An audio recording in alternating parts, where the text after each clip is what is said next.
시간 귀한 은혜를 나누고자 합니다. 지난 한 주간 하나님의 말씀과 기도로 승리하셨습니까? 우리는 지난주 다시 살리심을 받았으면 이라는 제목으로 말씀을 함께 나눴습니다. 그리스도인의 삶의 원칙이 있는데 그것은 바로 위의 것을 생각하고 땅의 것을 생각하지 않는 것이다 라고 바울은 말합니다. 언제나 위의 것을 바라보고 소망하며 살아가는 삶이 곧 성경에서 말하는 성숙한 믿음의 삶인 것을 우리는 보게 됩니다. 위의 것을 찾는 삶은 곧 거듭난 성도들의 삶의 방향을 제시해 줍니다. 우리가 믿음으로 구원받고 진정한 하나님의 은혜로 말미암아 거듭난 삶을 살아간다면 우리는 마땅히 우리가 어느 방향으로 가야 할지, 어느 것을 붙잡고 어느 것을 목표로 하며 살아가야 하는지를 우리에게 분명히 말씀해 주시고 또 그것을 우리에게 가르쳐 주신다라는 것입니다. 그러면서 바울은 구체적으로 죄사함을 받고 구원을 얻은 성도들을 새 사람이다 라고 이렇게 지칭하면서 새 사람 된 우리가 마땅히 버려야 될 것들과 그리고 마땅히 추구해야 될 것들이 있다는 것을 말하고 있습니다. 특별히 바울은 땅에 있는 지체를 죽이라 라고 말했는데 여기서 말하는 지체는 우리의 죄의 본성을 의미합니다. 우리의 죄의 본성을 우리는 날마다 죽일 수 있어야 됩니다. 그 죄의 본성이라는 것이 무엇입니까? 지난주에도 우리가 바울이 말하는 것을 통해서 우리가 살펴봤지만 결국 우리 안에 있는 모든 죄악된 것들을 말하는 것입니다. 하나님이 기뻐하시지 않는 모든 것들, 그것이 죄의 본성인데 거듭난 우리들, 새 사람을 입은 우리들은 날마다 그런 유혹들이 찾아올 때마다 그것을 죽이는, 그것을 이기는 믿음의 삶을 살아갈 수 있어야 된다는 것입니다. 그러면서 바울은 죽이라 라고 이렇게 권면하고 있는데 여기서 말하는 죽이다라는 것은 단번에 내리는 결단적인 행동을 의미하는 것입니다. 우리가 믿음의 삶을 살아간다고 해서 우리가 구원받았다고 해서 죄의 유혹이 찾아오지 않는 것은 아닙니다. 오히려 우리가 그것이 죄인 줄 알았다면 더 많은 죄의 유혹들이 우리를 공격해 온다는 것입니다.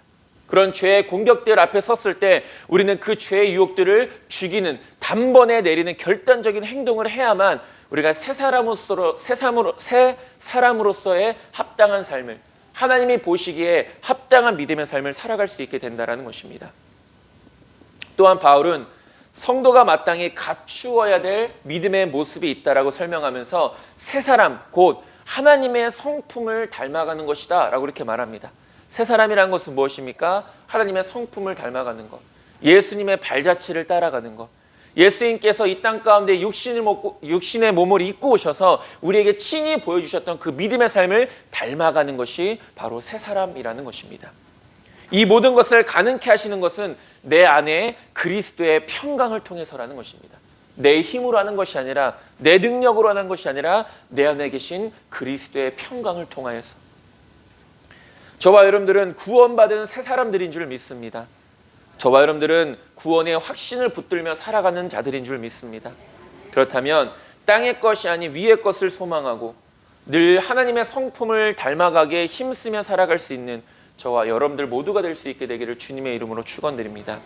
이것이 우리가 지난주에 살펴봤던 말씀의 내용이고 오늘 본문은 이제 골로새서의 마지막 장입니다. 지난주에도 잠시 언급했던 것처럼 골로새서는 크게 세 부분으로 나뉘어지는데 1장 1절에서 12절까지가 도입부고 또 1장 13절부터 오늘 본문인 4장 6절까지가 본론에 해당되어지고 또 4장 7절부터 18절까지가 이제 결론, 이제 종결부에 해당되어집니다.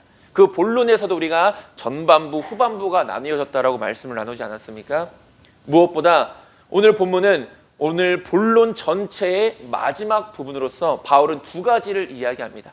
한 가지는 그리스도인의 기도에 대해서 설명하고 있고 또 한 가지는 그리스도인의 세상 가운데서의 생활 에 대해서 두 가지를 말하고 있는데 우리가 이 두 가지를 함께 살펴보고 저와 여러분들도 언제나 그리스도인으로서의 기도와 그리스도인으로서의 합당한 삶을 살아갈 수 있는 자들이 될 수 있게 되기를 간절히 소망합니다. 첫 번째로 바울은 말합니다. 기도를 항상 힘쓰라 라고 이렇게 말합니다. 바울은 먼저 그리스도인의 기도 생활에 대해서 권면하고 있는데 사실 전능하신 하나님의 도움을 구하는 기도 없이는 우리는 이 죄악된 세상 가운데서 승리의 삶을 살아갈 수 없고 하나님의 은혜를 누리는 삶을 살아갈 수 없게 되는 것입니다. 그렇기 때문에 새 사람을 입은 성도로서의 거룩한 삶을 지키기 위해서 우리가 힘써야 될 것이 무엇입니까? 기도라는 것입니다. 하나님의 뜻이 무엇입니까? 하나님의 뜻은 거룩함입니다. 하나님의 뜻인 거룩함임을 아는 우리들은 마땅히 이 땅에서 거룩한 하나님의 백성으로서의 구별된 삶을 살아가야 하는데, 이 모든 것을 가능케 하는 것이 하나님의 도우심이라는 것입니다. 그리고 그 하나님의 도우심은 기도를 통해서 우리가 누릴 수 있는 것입니다. 우리는 기도를 통해서 하나님의 은혜를 맛볼 수 있고, 우리는 기도를 통해서 응답의 복을 누릴 수 있으며, 또한 우리는 기도를 통해서 하나님의 전능하심을 경험할 수 있게 되는 것입니다. 시편 42편 5절은 이렇게 고백합니다. 내 영혼아, 내가 어찌하여 낙심하며 어찌하여 내 속에서 불안해하는가? 너는 하나님께 소망을 두라. 그가 나타나 도우심으로 말미암아 내가 여전히 찬송하리로다 라고 이렇게 말하고 있습니다. 그러니까 우리의 모든 상황 속에서의 참된 소망은 하나님밖에 없다라는 것입니다. 어렵고 힘들고 정말 괴로운 세상 가운데서 우리를 건지시고 우리를 구원해 주시며 우리의 참된 소망 되시는 분은 하나님밖에 없다라는 것입니다. 물론 하나님에 대한 소망은 우리가 힘들고 어려울 때뿐만이 아닙니다. 우리가 기쁨과 감사와 즐거움의 삶을 살아가는 가운데서도 오직 참된 소망은 하나님뿐이라는 것입니다. 내가 어찌하여 낙심하며 어찌하여 내 속에서 불안해하는가? 너는 하나님께 소망을 두라. 그가 나타나 도우심으로 말미암아 내가 여전히 찬송하리로다. 우리가 어려운 가운데 있을 때 하나님께 소망을 두고 하나님을 찾을 때 하나님이 우리를 도와주신다라는 것입니다. 참된 소망이신 하나님의 놀라운 은혜를 경험하기 위해 우리에게 무엇보다 필요한 것은 기도입니다. 하나님을 찾는 것, 하나님께 부르짖는 것, 하나님께 매달리는 것, 이것이 기도를 통해서라는 것입니다. 그런데 여기서 우리가 한 가지 중요한 것이 있는데, 아무렇게나 기도한다고 해서 하나님이 다 들어주시는 것이 아니라는 것입니다. 잠언 15장 29절은 이렇게 고백합니다. 여호와는 악인을 멀리하시고 의인의 기도를 들으시느니라 라고 말하고 있습니다. 그러니까 우리가 기도를 통해서 기도에 대한 말씀, 기도에 대한 주제를 통해서 우리가 하나님의 말씀을 나눌 때 가장 중요하게 우리가 여겼던 것이 무엇입니까? 기도하는 우리의 자세입니다. 우리가 무엇을 구하고 어떤 소원과 어떤 소망을 갖고 부르짖느냐, 이것도 분명히 중요한 것이지만 먼저 기도할 때 우리의 자세가 어떠한가, 하나님은 분명히 그것을 먼저 보신다라는 것입니다. 여기서도 말하지 않습니까? 여호와는 악인을 멀리하신다. 그러나 의인의 기도는 들어주신다라고 말합니다. 하나님께서 듣고 응답하시는 기도는 어떤 사람이 드리는 기도입니까? 의인이 드리는 기도, 곧 거룩한 믿음의 삶을 살아가는 자의 기도 가운데 하나님이 응답해 주신다라는 것입니다. 그러니까 기도의 응답이라는 것은 우리의 삶과 아주 밀접한 관련이 있습니다. 예배도 마찬가지 아닙니까? 우리가 가인과 아벨에 대해서 얘기를 할 때도 결국 예배도 우리가 살아가는 삶과 관련이 있기 때문에 우리가 어떤 삶으로 살아간 다음에 하나님 앞에 와서 예배를 드리는가, 그리고 그 예배가 받아지는 예배인가 하나님이 받지 않으시는 예배인가가 나뉘어지게 되는 것이고, 기도도 마찬가지입니다. 기도도 우리의 삶과 아주 깊은 관련이 있기 때문에 우리가 어떤 삶을 살아가는 가운데 하나님 앞에 기도하는가, 하나님은 그 기도를 들으실 때가 있지만 또 기도를 듣지 않으실 때도 있다는 것입니다. 잠언 28장 9절은 말합니다. 사람이 귀를 돌려 율법을 듣지 아니하면 그의 기도도 가증하니라 라고 말합니다. 아까도 얘기했지만 우리는 하나님 앞에 기도하기만 하면 하나님이 무조건 들어주신다라고 생각을 합니다. 그런데 잠언 28장 9절에서 뭐라고 말합니까? 너희가 하나님의 규례, 하나님의 율법에 귀를 돌리면, 즉 듣지 않으면 삶도 살아가지 못하는 것입니다. 하나님의 말씀을 듣지 않은 채 너희가 기도한들 하나님은 그 기도를 가증스럽게 여기신다라고 말씀하고 계시다라는 것입니다. 우리는 자칫 성경을 오해하여서 구하기만 하면 무조건 다 내 뜻대로 응답해 주신다라고 착각할 때가 있습니다. 그러나 성경은 철저하게 의인이 드리는 기도, 거룩한 삶을 살아가는 자의 기도에 응답해 주신다라고 말씀하고 있다는 것입니다. 하나님의 말씀에 귀를 기울이지 않으면 당연히 하나님의 뜻 앞에 순종할 수 없는 것입니다. 그렇게 거룩하지 못하고 순종이 없는 자의 삶 속에서 드려지는 기도는 하나님 앞에서 가증할 뿐입니다. 하나님이 듣지 않으신다라는 것입니다. 우리는 기도할 때 하나님께서 들어주시고 응답해 주실 것을 믿고 기도하는 것 아니겠습니까? 우리가 왜 이 자리에 나옵니까? 살아계신 하나님, 그 하나님께서 우리 예배를 받아주시기 때문에 우리는 이 자리에 나오는 것입니다. 기도도 마찬가지 아닙니까? 우리는 그냥 허공에 대고 기도하는 것이 아니라 우리의 눈엔 보이지 않지만 분명 살아계시고 역사하시는 그 하나님을 바라보고 우리는 기도하는 것입니다. 그러나 정작 내 삶 속에서의 거룩함과 순종함이 없이 드려지는 그 수많은 기도를 하나님께서 듣지 않으신다라면 우리의 그 수많은 기도들의 시간과 열정과 노력의 수고는 헛될 수밖에 없다는 것입니다. 내가 이렇게 많이 기도했는데, 내가 이렇게 열심으로 하나님 앞에 기도했는데 아무런 소용이 없다는 것이죠. 응답 받으려고 기도하지만 정작 응답받지 못할 기도만 열심히 드리고 있는 것입니다. 이사야 1장 15절은 이렇게 말합니다. 너희가 손을 펼 때에 내가 내 눈을 너희에게서 가리고 너희가 많이 기도할지라도 내가 듣지 아니하리니 이는 너희의 손에 피가 가득함이라 라고 말합니다. 여기서도 말합니다. 하나님이 너희가 아무리 많이 기도한다 한들 나 그 기도 듣지 않겠다. 그 이유가 무엇입니까? 그들의 손에 피가 많이 묻었기 때문에, 즉 그들이 많은 죄를 범하였기 때문에, 그 죄를 범하는 가운데서도 하나님 앞에 열심히 기도한다 한들 하나님은 그 기도를 듣지 않으신다라는 것이죠. 시편 32편 5절에서 6절은 이렇게 말합니다. 내가 이르기를 내 허물을 여호와께 자복하리라 하고 주께 내 죄를 아뢰고 내 죄악을 숨기지 아니하였더니 곧 주께서 내 죄악을 사하셨나이다. 이로 말미암아 모든 경건한 자는 주를 만날 기회를 얻어서 주께 기도할지라 진실로 홍수가 범람할지라도 그에게 미치지 못하리이다 라고 말하고 있습니다. 여기서도 뭐라고 말합니까? 주를 만날 기회를 얻어서 주께 기도할지라. 그러나 그 이전에 이 시편 기자가 먼저 하나님 앞에 한 행동이 있었습니다. 그것이 무엇입니까? 자신의 죄를 먼저 회개하는 일이었습니다. 하나님 앞에 나아가기 전에, 하나님 앞에 기도하기 전에, 하나님 앞에 예배드리기 전에 먼저 이 시편 기자는 자신의 죄를 돌아보며 자신의 죄를 회개합니다. 그랬더니 어떻게 합니까? 하나님께서 그 죄를 사해 주셨고, 그런 다음에야 하나님을 만날 기회를 얻어서 하나님 앞에 기도할 수 있게 되었다라는 것입니다. 주를 만나기 전, 주께 기도하기 전에 시편 기자는 먼저 자신의 죄를 회개했고, 그럴 때 주님을 만날 기회, 그리고 응답받을 수 있는 기도를 드릴 수 있었던 것입니다. 길게 설명을 했지만 기도를 드릴 때 우리의 자세가 어떠해야 하는지를 살펴봐야 된다는 것입니다. 하나님 앞에 부르짖기 전에, 하나님 앞에 예배를 드리기 전에 우리의 자세, 기도를 드리는 우리의 자세, 예배를 드리는 우리의 자세가 어떠한가, 내 자신을 먼저 돌아볼 수 있어야 된다는 것입니다. 먼저 내 자신을 살피고 내 자신을 돌아보는 것이 응답을 받는 빠르고 바른 길임을 우리는 항상 기억해야 됩니다. 그러니까 우리가 항상 이런 자세를 가지고 하나님 앞에 나와서 기도할 수 있어야 된다는 것이죠. 그리고 바울은 이런 것들을 다 전제한 후로 이야기합니다.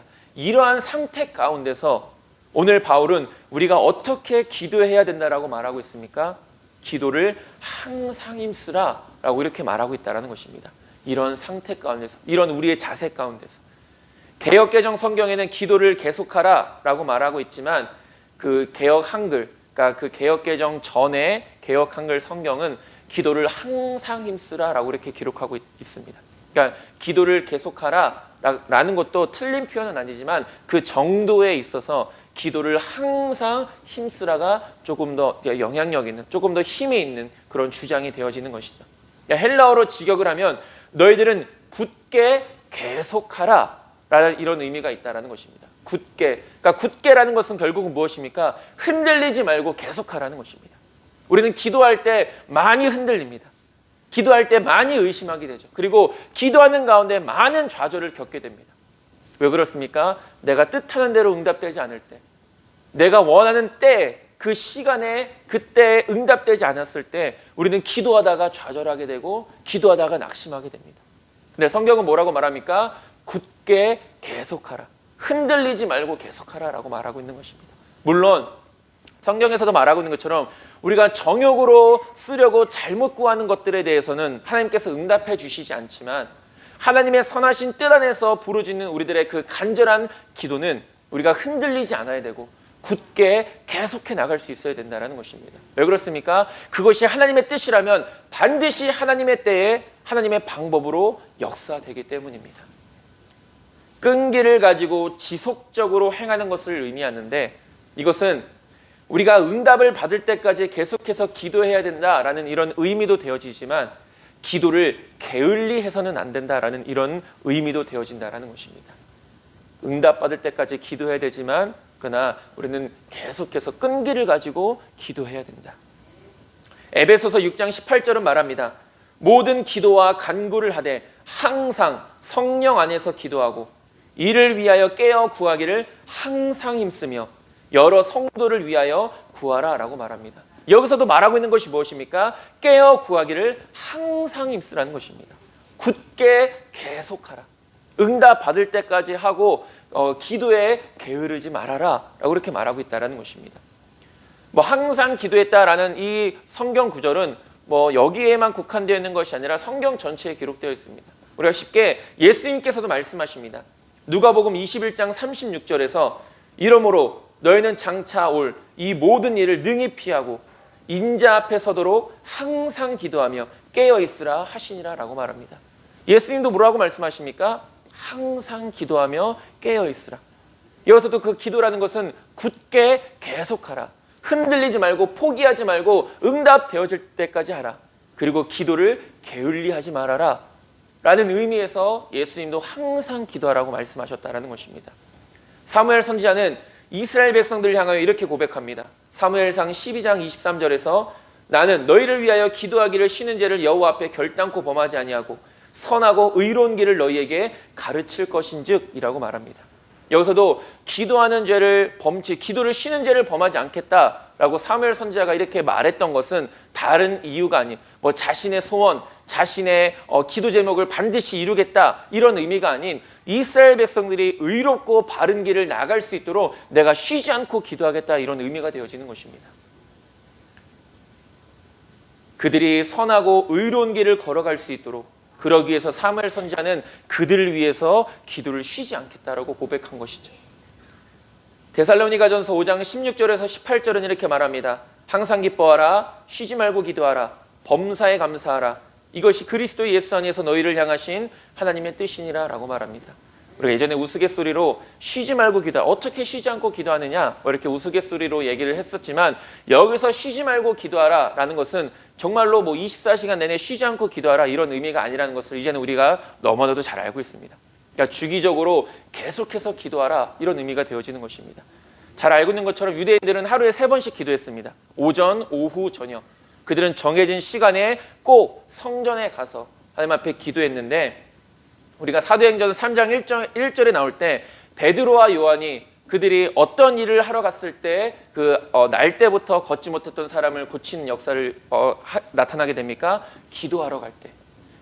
그러니까 그들도 정해진 시간, 그러니까 3장 1절에 사도행전 3장 1절에 이렇게 말합니다. 제9시 기도 시간에 베드로와 요한이 성전에 올라갈세. 그러니까 유대인들이 하루에 3번씩 기도하고, 특별히 이때 오후, 그러니까 제9시는 오후 3시를 의미합니다. 정해진 시간에 오후 3시에 기도하러 성전으로 가는 도중에 그 병자를 만났고 그 병자를 고치는 기적을 나타냈던 것이죠. 하루에 3번씩 기도하는 가운데 오후 시간에 기도를 드리러 성전으로 가다가 그런 역사를 나타내는 것입니다. 우리가 다니엘도 보면은 하루에 3번씩 성전 방향을 향하여서 기도하였다라고 이렇게 이야기합니다. 거기서의 3번도 이 3번을 의미하는 것입니다. 주기적으로, 정기적으로 하루에 정해진 시간에 기도하는 것들. 끈기를 가지고 지속적으로 행하는 것, 이것이 곧 쉬지 않고 기도하는 것입니다. 하나님의 선하신 뜻 안에서 우리가 응답되어질 때까지 기도하는 것, 그리고 포기하지 않고 지속적으로 기도에 게으르지 않는 것, 이것이 바로 기도를 항상 힘쓰는 것이고 쉬지 않고 기도하는 것이라는 것을 우리는 다시 한 번 더 돌아볼 수 있어야 됩니다. 유대인들에게 있어서 기도는 하나님과의 대화였습니다. 그들은 기도를 하나님과의 대화로 여겼습니다. 저와 여러분들도 그 하나님의 대화가 날마다 그 살아가는 삶 가운데서 나타날 수 있게 되길 소망합니다. 그것은 바로 기도를 통해서인 것입니다. 우리는 기도해야만 우리와 하나님과의 관계가 나태해지거나 느슨해지지 않을 수 있습니다. 하나님과 우리의 관계가 소홀해지고 나태해지고 느슨해지는 것은 하나님 편에서 있는 것이 아니라 기도하지 않는 우리 편에서 나타나는 이유라는 사실을 기억해야 됩니다. 저와 여러분들은 주님 앞에 서는 그날까지 기도를 쉬지 않으며 항상 힘쓰는 자들이 될 수 있게 되기를 간절히 소망합니다. 두 번째로 바울은 기도에 감사함으로 깨어있으라 라고 이렇게 말하고 있습니다. 우리는 단순히 기도한 것을 응답받았기 때문에 감사하는 것이 아닙니다. 기도할 수 있는 것 자체가 감사한 일인 것입니다. 우리가 어떤 자들입니까? 우리는 죄인입니다. 우리는 연약한 자들이고 우리는 부족한 자들이고 구원받았음에도 여전히 하나님을 떠나서 하나님 앞에 죄를 범하는 연약한 자들입니다. 그러나 그런 우리가 전능하신 하나님께 우리의 소원을, 우리의 마음을, 하나님과의 대화를 기도를 통해 이룰 수 있다는 것 자체가 우리에게는 감사한 일이라는 것입니다. 사도 바울은 기도와 감사가 마치 동전의 양면과 같은 것이라고 이야기합니다. 믿음과 행함도 마찬가지 아닙니까? 믿음이 있으면 그 믿음에 합당한 행함이 따르듯이 기도가 있으면 감사가 있고 또 감사가 있으면 기도가 있게 되는 것입니다. 진정 기도와 감사는 성도에게 있어서 나뉘어질 수 없는 영적인 덕목입니다. 빌립보서 4장 6절에서 7절은 말합니다. 아무것도 염려하지 말고 다만 모든 일에 기도와 간구로 너희 구할 것을 감사함으로 하나님께 아뢰라. 그리하면 모든 지각에 뛰어난 하나님의 평강이 그리스도 예수 안에서 너희 마음과 생각을 지키시리라 라고 말합니다. 여기서도 바울이 말하는 것이 무엇입니까? 어떻게 기도하라? 감사함으로 기도하라 라고 이렇게 말하고 있다는 것입니다. 참된 기도자는 기도의 근거로 감사를 삼는 동시에 감사하게 성도는 기도하는 것입니다. 기도는 감사입니다. 기도할 수 있다는 것이 감사한 일이고 우리의 기도의 대상이 전능하신 하나님이시라는 것이 감사한 일이며 우리의 기도를 들어주시고 응답해 주신다는 것에 감사할 수 있는 것입니다.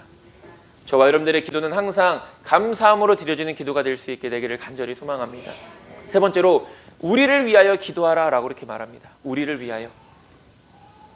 즉 믿음의 사역자들을 위해서 기도하라 라는 이런 바울의 뜻인데 우리가 믿음의 사역자들을 위하여 기도해야 하는 이유는 무엇입니까? 그리스도의 비밀을 전하는 전도의 문이 열려서 복음의 사명을 잘 감당케 하기 위해서입니다. 에베소서 6장 19절에서도 이렇게 말합니다. 또 나를 위하여 구할 것은 내게 말씀을 주사 나로 입을 열어 복음의 비밀을 담대히 알리게 하옵소서 할 것이니 라고 말합니다.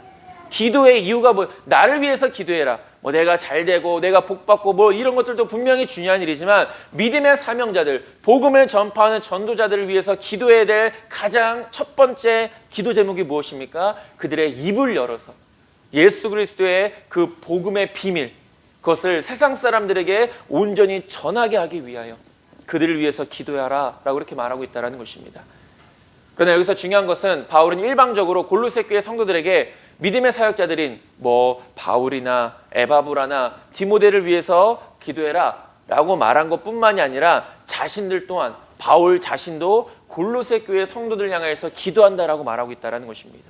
왜 그렇습니까? 바울만, 에바브라만, 디모데만 믿음의 사역자가 아닌 모든 그리스도인들이 믿음의 동역자이며 사역자이기 때문입니다. 그렇기 때문에 여러분들은 저를 위해서 기도해 주셔야 됩니다. 그리고 저 또한 여러분들을 위해서 기도해야 된다는 것입니다. 디도서 1장 3절은 말합니다. 자기 때에 자기의 말씀을 전도로 나타내셨으니 이 전도는 우리 구주 하나님이 명하신 대로 내게 맡기신 것이라 라고 말합니다. 어떤 복음을 전하는 일이나 누구에게 예수 그리스도를 증거하는 일은 어떤 사람에게만 정해진 일이 아닙니다.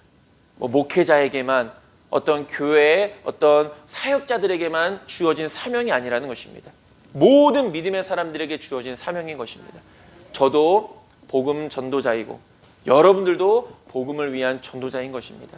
그렇기 때문에 우리는 서로를 위해서 기도할 수 있어야 된다는 것이죠. 다시 한 번 더 말씀드리지만 저와 여러분들 모두는 사명자이며 전도자입니다. 우리는 서로의 복음 사명을 위해 기도해야 합니다. 바울이 복음 사역을 위해 기도해달라고 부탁하는 이유도 복음에는 이 복음을 전하는 일에는 반드시 기도가 필요하기 때문입니다. 저와 여러분들은 각자에게 맡겨진 복음 사명을 위해 서로가 기도할 수 있는 믿음의 동역자들이 될 수 있게 되기를 간절히 소망합니다. 큰 두 번째로 바울은 그리스도인의 믿음 생활에 대해서 이야기합니다. 첫 번째는 지혜로 행하여 세월을 아끼라는 것입니다. 믿음 생활이라는 것은 단순히 교회 안에서만 국한된 것이 결코 아닙니다. 우리는 교회에서만 믿음 생활을 하는 것이 아니라 교회 밖인 세상 속에서도 믿음의 삶을 살아가는 자들입니다.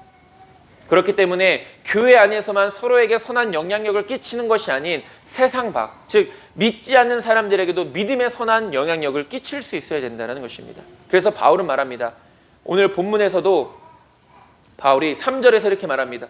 5절에서 외인에게 대해서는 지혜로 행하여 세월을 아끼라라고 말합니다. 여기서 말하는 외인, 바울이 말하는 외인은 즉 세상 밖에 있는 사람들, 하나님을 믿지 않는 사람들을 의미하는 것입니다.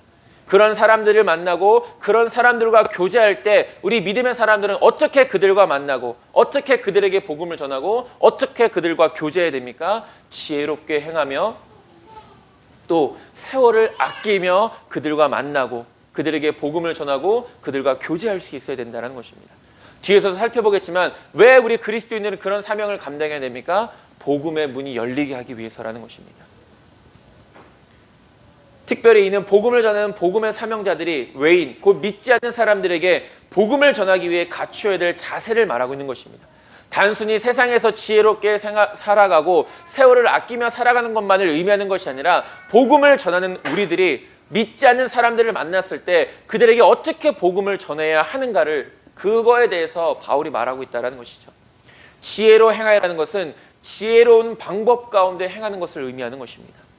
결국 성도가 교회 밖에 믿지 않는 사람들에게 복음을 전파하고 그들과 교제함에 있어서 항상 지혜를 구하는 방식 속에서 우리가 복음을 전하고 그들과 교제할 수 있어야 된다는 거죠. 복음을 전하기 전에 우리는 기도해야 됩니다. 하나님, 우리에게 지혜를 더해 주셔서 내 지혜가 아닌, 내 말이 아닌 성령의 이끄심과 성령이 주시는 지혜로 복음을 전하게 하여 주시옵소서. 하나님, 정말 복음이 필요한 자들과 만남과 교제 가운데 있을 때 나에게 지혜를 주셔서 나를 통하여 복음의 통로가 되게 하시고 나를 통하여 전도의 문이 열리게 하여 주시옵소서. 그러기 위해서 우리는 하나님 앞에 지혜를 구할 수 있어야 된다는 것입니다. 복음을 위해서. 야고보서 1장 5절은 이렇게 말합니다. 너희 중에 누구든지 지혜가 부족하거든 모든 사람에게 후히 주시고 꾸짖지 아니하시는 하나님께 구하라 그리하면 주시리라 라고 말합니다. 우리가 하나님 앞에 구하는 지혜는 단순히 이 세상에서의 어떤 처세술을 의미하는 것이 아닙니다. 이 세상에서 내가 어떻게 하면 성공하고 이 세상에서 내가 어떻게 하면 부와 명예를 누리며 살아가는 그런 지혜를 구하는 것이 아니라 바울이 여기서 말하는 지혜는 복음을 위한 지혜라는 것입니다. 그 복음을 위한 지혜를 하나님 앞에 구할 때 하나님은 꾸짖지 않으시고 후히 더하여 주신다라는 것입니다. 또한 세월을 아끼라는 말은 믿지 않는 사람들과의 그 교제 가운데서 그들에게 적절하게 복음을 전파할 수 있는 기회를 늘 신중히 포착하여서 가장 적절한 때에 그들에게 복음을 전하라는 의미입니다. 다시 말하면 기회를 잘 사용하라는 것입니다. 그들과 만남 가운데서 그들과의 교제 가운데서 세월을 아끼라. 그 만남의 기회를 놓치지 말고 그 만남의 기회를 잘 사용하여서 지혜롭게 복음을 전하여라 라고 바울은 말하고 있다는 것입니다. 저와 여러분들은 하나님이 주신 지혜로 세월을 아껴서 복음 사명을 잘 감당할 수 있게 되기를 간절히 소망합니다. 마지막으로 은혜 가운데서 소금으로 맛을 냄과 같이 하라 라고 이렇게 말합니다. 여기서 은혜 가운데서 즉 은혜가 충만한 가운데서 말하는 모든 내용이 복음적인 내용이 되어져야 된다는 것입니다.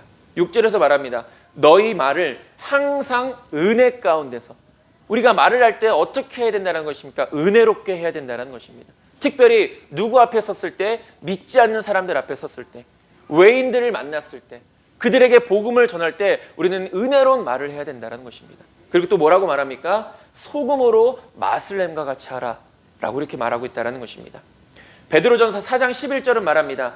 만일 누가 말하려면 하나님의 말씀을 하는 것 같이 하고 누가 봉사하려면 하나님이 공급하시는 힘으로 하는 것 같이 하라. 범사의 예수 그리스도로 말미암아 하나님이 영광을 받으시게 하려 함이니 그에게 영광과 권능이 세세에 무궁하도록 있느니라. 아멘 이라고 이렇게 말하고 있습니다.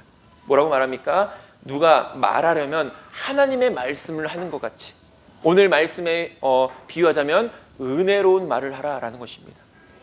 말을 할 때 하나님의 말씀을 하는 것 같이 은혜가 충만하게 말하는 것인데, 불평과 불만과 부정의 말, 누구를 험담하는, 누구를 헐뜯는 그런 말이 아닌 항상 은혜의 말을 통해 예수 그리스도의 향기를 우리가 나타낼 수 있어야 된다는 것입니다. 그것은 우리가 교회 안에서 믿음의 사람들과 관계 속에서 뿐만이 아니라 더 중요한 것은 믿지 않는 사람들과의 교제와 만남 속에서 우리는 더 신중할 수 있어야 된다는 것입니다. 또한 소금은 신약 성경에서 종종 비유적으로 사용되어서 성도가 가져야 될 영적인 건강과 활력을 의미합니다. 예수님께서 너희는 세상의 소금과 빛이라 라고 말씀하셨을 때 그 소금도 바로 그런 의미입니다. 소금은 두 가지 역할을 하지 않습니까? 어떤 무언가를 상하지 않고 썩지 않게 하는 것, 그리고 맛을 내는 일, 어떤 음식을 할 때 소금을 넣어서 입에 맞게 음식을 더 맛깔스럽게 하는 역할을 하는 것이 바로 소금입니다. 바로 우리가 그런 역할을 해야 된다는 거죠.